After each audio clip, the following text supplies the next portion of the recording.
All right, so I got the Overland Vehicle Systems awning, the 270 laid out, getting ready to prep it for the four-wheel camper.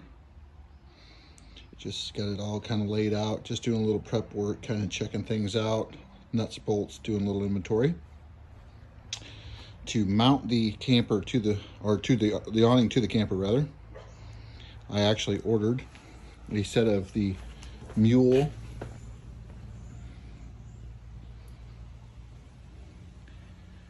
camper jack bracket awning brackets, I guess. And anyhow, these are stainless steel. They come bare like this. I actually don't mind that because some of the camper is got some raw aluminum, so they didn't look too bad on there. I may have these powder coated at a later date. I got a friend of mine that can do that for me. Do that powder coated black. So the issue with this is the holes don't necessarily line up, which this is what happens sometimes when you're retrofitting something. It isn't necessarily designed for the camper that you buy, but that's okay. So what I've done is I've taken the brackets that come with the system, and I've kind of bolted the two brackets, the mule brackets, together. And you can see at the top here, I've lined that one up. And the two at the bottom, there's no holes. And then you got more holes here. So this back hole lines up with the top slot on the awning. And then this hole here would actually line up with the bottom slot, the way I have it bolted together here. But you can see there's no hole here on the mule bracket. So what I'm going to do is I've got these kind of clamped together, and I'm going to hopefully drill through both of these brackets. So I've got this, I mean, there's a little bit of play there on the bracket, so I should be able to slide the awning a little bit, but I'm going to try to be able to just drill through that. So anyway, that is sort of kind of the plan at this point. Do have a little bit of fudge room there. Probably going to slide this bracket down just a little bit, so I do have a little bit of play, but I shouldn't need too much. But that's the plan. I'll probably oversize this hole down here quite a little bit after I get it drilled, just so I do have a little bit of rock and play. But I think they'll work just fine. So we'll see. Okay, so you can see we got our hole. Okay, the next thing we did was I had these labeled. I set them up against the camper, so I kind of sort of know which end goes where. So that actually down there is the hinge end. I think my refrigerator's about to die. Making funny noises. Anyhow, that is the hinge end down there, or yeah, so that will go down to the back end of the camper. So I know that's the back end of the camper. This is going to be the front. So I had these brackets labeled front and rear. So then you take this little flap, it says in the instructions, just kind of peel it back. It's Velcroed. Okay, let's get some cardboard there. Kind of pull these back a little bit. Okay, put the cardboard out here. I think we can take this out. Stand by.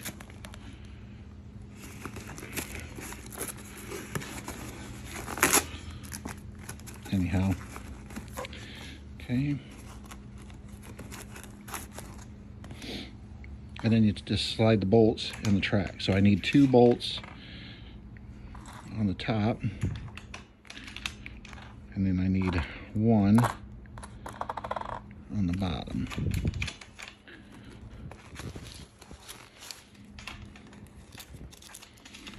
Slide those up out of the way, and then pull my flat back down. Okay. So then I can take my bolts.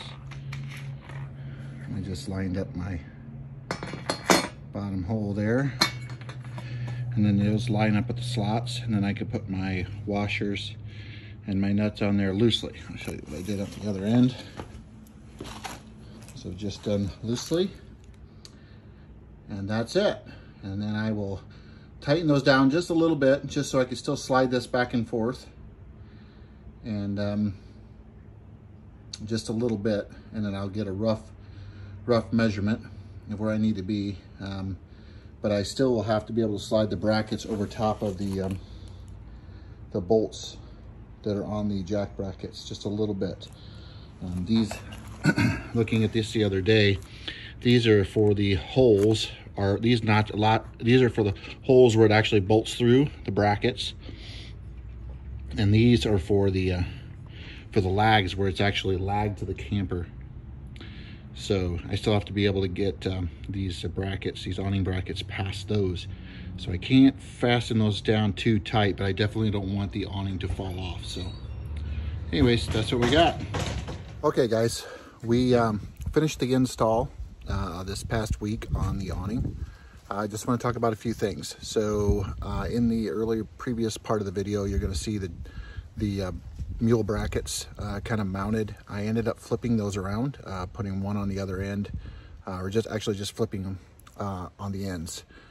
Mainly because what I found is I could not get them far enough apart to mount those to the jack brackets on the camper, and so I just flipped those around, and they work either way. It doesn't matter.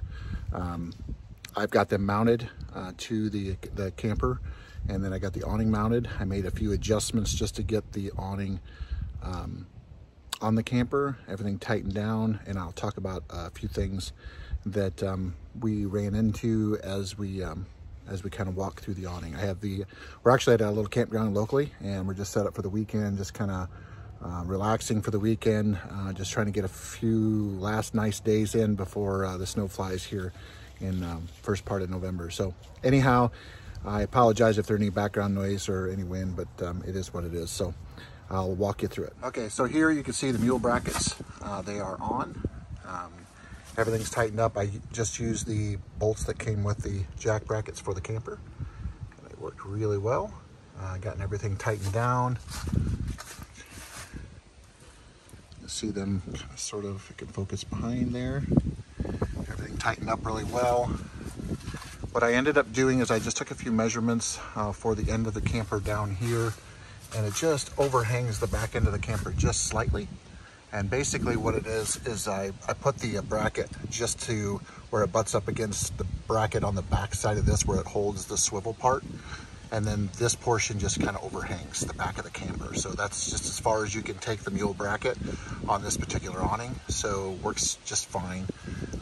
You can see there's a little bit of gap between the door and the awning as it's set up, but it doesn't really bother me a whole lot. I mean, you're gonna have a little bit of rain just kind of come through there, but honestly, I think you're gonna have that with just about any 270 awning, no matter which one you mount. It's never gonna be perfectly tight and sealed. At any rate, one of the things that we did run into, and I think you're gonna have this with just about any one that you do, is because four-wheel camper, when I ordered it, I didn't order it with an awning. The latch here is behind the awning. I think this is probably, you're gonna run into that with just about any one of the four-wheel campers that you order if you don't order it with an awning. I think there's lots of different solutions here. You can probably just leave it unlatched and then relocate another one up further. I see that on a lot of them. You can just put one up here. Actually, when you look at four-wheel campers that actually have awnings on, that's kind of sort of where they're located. This one's almost like directly above where the jack bracket's at when you look at it. So I believe most of those are kind of relocated up further forward. So that would be a solution. Maybe just leave that one on and then remount another one further forward. So that's a solution. At any rate, we'll kind of cover that another later date. I'm not too worried about it for right now. We just leave it unlatched, and we'll figure something out to kind of tie that down when we travel. The other thing we run into, and it's relatively difficult to see, but you might be able to see it up there.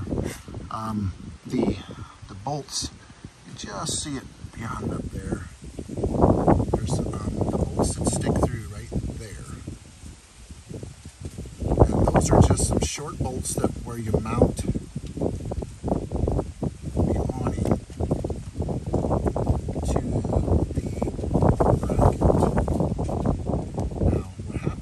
basically those are just long enough to where they kind of irritate the edge of the roof of the four-wheel camper.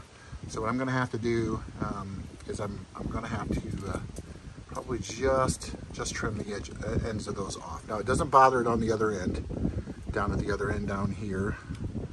It doesn't bother it there, just on this end. Because obviously they hang past the camper there, past the roof, so it doesn't bother it. But just on this end, we just have to take 1/8 of an inch off, or maybe even 1/4. Those are locking nylock nuts, so I don't think it'll be an issue. Just take it back and they just barely graze the edge of the roof, so you have to just be careful when you're raising lower. So I'll probably just shave those off. I've left them just so I can kind of show you how long they actually are. But anyways, I'll back up here and I'll show you kind of sort of this awning is gigantic, and it is I mean, it's a little breezy today. I don't have it really tied down or anything. I've just got a couple of poles out, but it is awesome. Just got it stretched out, kind of tied over there, but it is fabulous. It's everything that I really wanted. I wanted to be able to access this one rear door, and the reason we wanted that is because inside here we actually have our refrigerator in here, and it sits on a platform, so we want to be able to access that, so that way we can kind of get there without having to deal with the weather. And anyhow, really love this thing. It goes all the way around. Like I said, the only little gappage we have there is just over top of the door. That's not that big of a deal. It has these folding legs. It does have some extra legs that come with it. It has all the tie downs. And like I said, it's a little breezy today, but you can hardly see the awning move at all. And but it is fabulous. It folds up pretty easily. And this is kind of our first time using it, but I've kind of deployed it in the yard, but it works great. And the brackets work really well. They're super strong, but we love it. So far, it's going to be great. I think it's going to work. And anyhow, we appreciate y'all watching the channel. If you have any questions, please leave a comment. We'd be happy to try to answer those. And like, this is a first time I've installed an awning, period, on anything like this. So definitely did a little research before I tried and attempted it, but it worked out great. So anyways, leave a comment if you got any questions. Give us a like, give us a thumbs up, subscribe if this is kind of the thing you like to follow around. We appreciate it. And we'll see you on the next video.